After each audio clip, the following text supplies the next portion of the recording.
Okay, in this video we're checking out the new Wind Dancer 3028 prop from Gemfan, and this is, I think, going to be probably my new favorite 3-inch prop.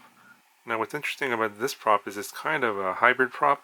It can do both of the 5mm prop shaft and the, I guess it's called the T-style prop with the 2 screws. And so before, you would have 2 kinds of props, and these are the 2 that I would use. These are also from Gemfan. The T-style prop here with the 2 screws here for, I think this is a 3035 propeller.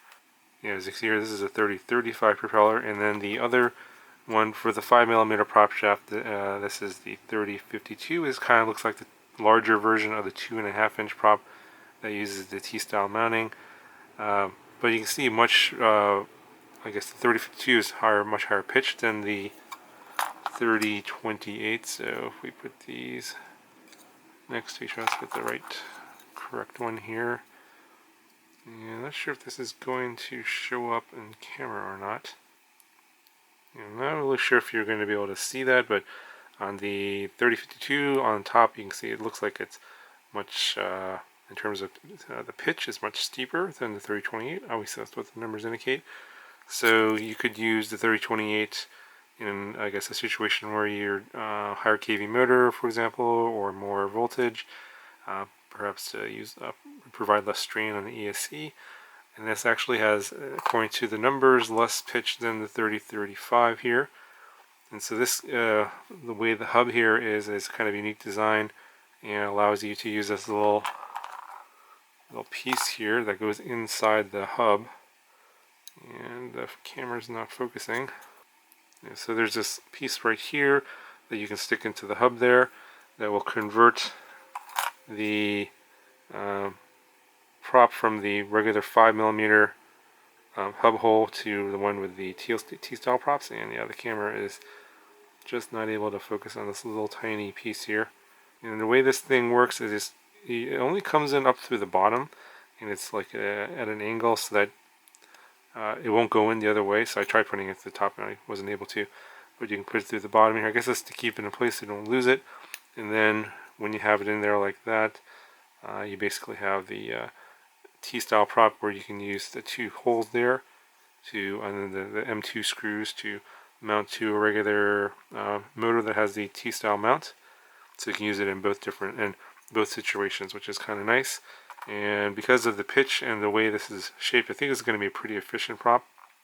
Obviously, I haven't tested it yet, so yeah, we'll show you that at the end of the video. But you know, there's multiple colors available here. You got clear blue, and clear purple. I think there's a couple others. Check the link in the description. There's a yellow and red as well. So yeah, there's definitely whatever color suits your needs. And I think what I'll probably do is probably test this in a few different ways. One with the motor with the T-style prop, and then I'll do another flight demo with a motor with the 5mm prop. And then obviously you can't really tell a whole lot from just the video, but I think I'll get a feel for this, and I'll tell you what my feelings were during the flight demo. So let me see here what these things weigh. Okay, so just for comparison here, the Gemfan 3035 is 1.35 grams, 3052 is 1.675 grams, and then the 3028 is 1.3738 grams. But then if you have the one with the adapter in there, it's coming in at 1.52 grams. So those are the weights of the different Gemfan props with and without the prop adapter. So the prop adapter is adding probably like not really that much. What we're talking about here, like half, not even, it's like 0.05. It looks like about 0.1 grams extra for that little piece of the adapter for the hub in the center there. Okay, so I'm going to show you a couple of flight demos on this prop on the 2 different styles of motor. So this is the 1206 4500 kV on the crossbow frame. If you want to know more about this build, click the card in the corner. You can go watch that video. So this is the motor with the T-style prop, and then previously this was flying this Gemfan 3035 prop. I did not change any of the tune PID settings, so it is a little bit out of tune. But yeah, also you'll be seeing footage from the Foxier mix on this one as well. And on the other style, without the adapter, just a standard 5mm prop shaft, is on this the GT-R349 on, is a 1408 4000 kV, yeah, 4000 kV motor on 4S. And if you remember that video from before on this particular model, it wasn't flying all that great on the out-of-the-box tune. Check out the video if you want to know more details on how it was flying before, but I kind of solved the issue. And if you have this model and are having a lot of vibrations and oscillations, like I did in that video, you want to check these 4 long screws that go through the whole stack here. As what I was suspecting after I had flown it, there's a long screw that goes from the bottom here and goes all the way up through these little spacers and through the 401EC, the flight controller, and then this plastic piece of the it's on top of the video transmitter, or actually the receiver actually sits on top of that. And there's a little nut there, and this whole thing was like very screwed down very tight. So you can see there's like about that much thread.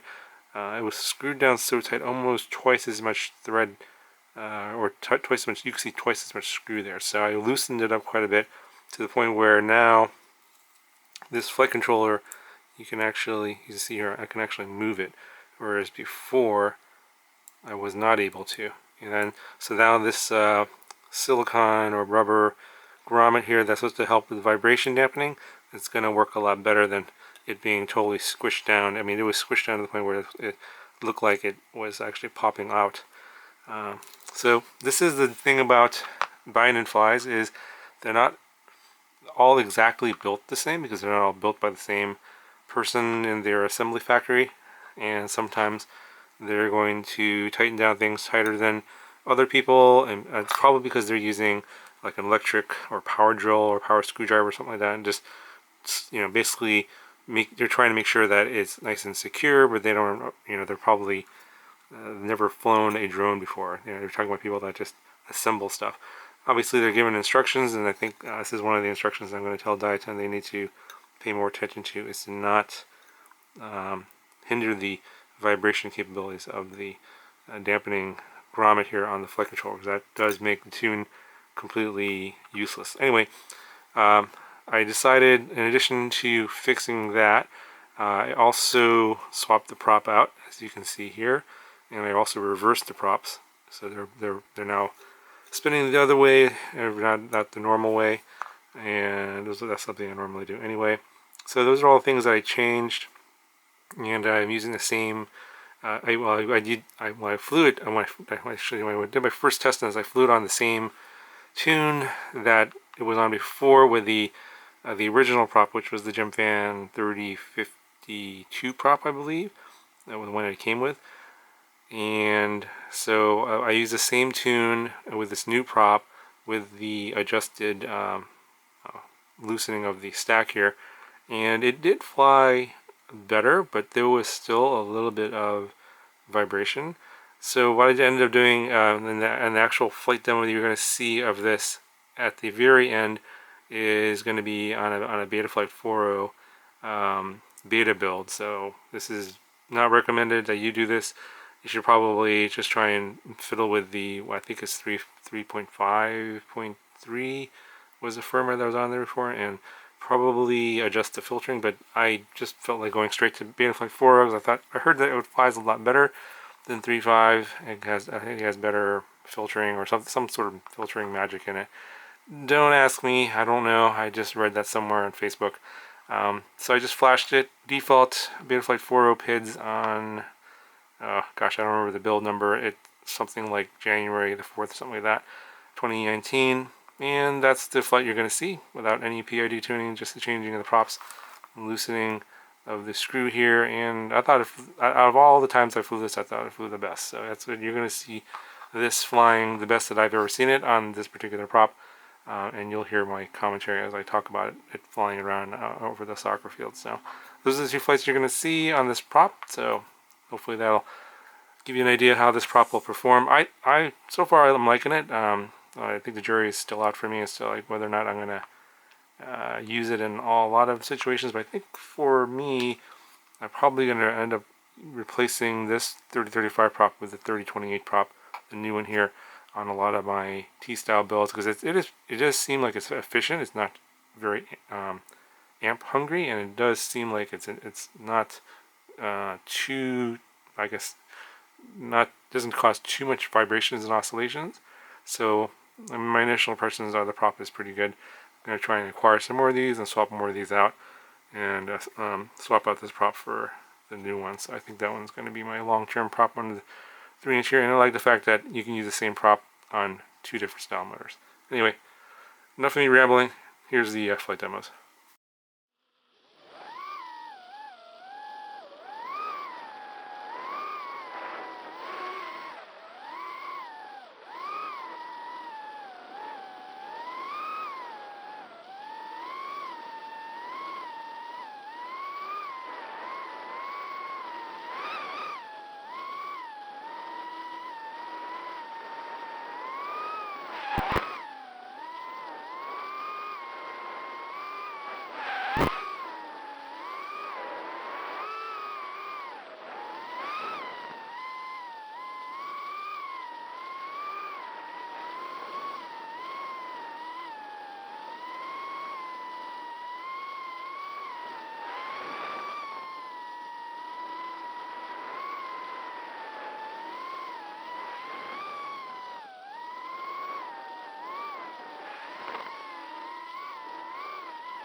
Still a little bit of oscillation.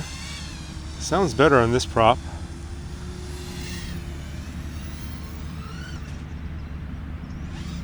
Yeah, there's no vibrations now, just a little bit of D-term oscillation. There's a little bit of top end of the throttle, there's a little bit of vibration.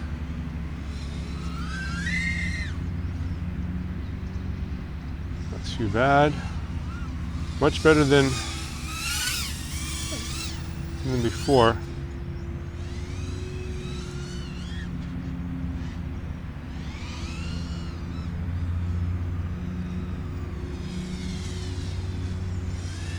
A little full speed throttle, full speed pass there.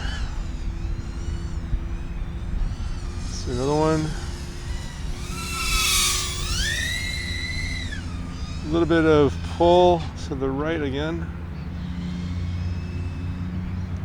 And these are just default PIDs on Betaflight 4 beta.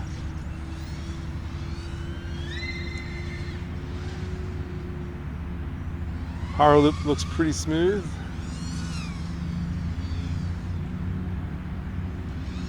Yeah, I think this prop is going to be better for this KVA motor and size.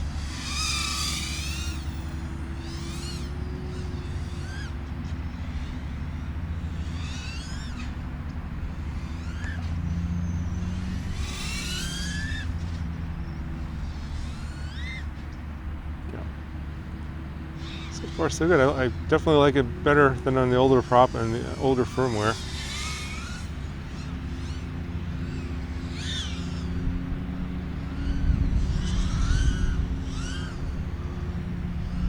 It's not as grippy as the higher pitched prop, 3056 or 52 I think. This one's a 3028. It's definitely smoother. I'm definitely killing the battery right now.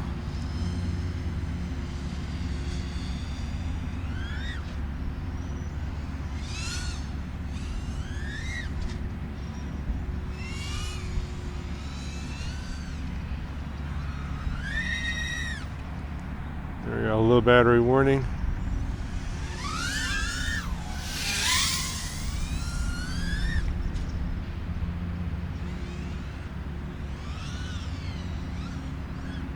I think this prop's going to be more efficient as well.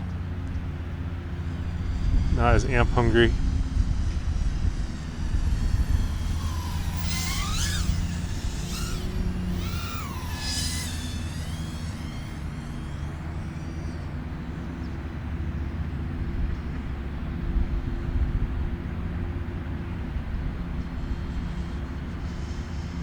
Already 3.5 minutes. Using the same battery as before, the 554 SG&B.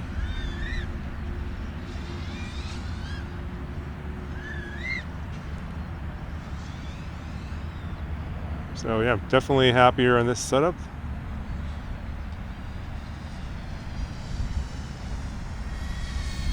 About 4 minutes of flight time. Yeah, I think the current sensor is accurate, 480 milliamp hours. So I'm gonna go ahead and bring it in here now. I think 4 minutes, definitely way more flight time than before.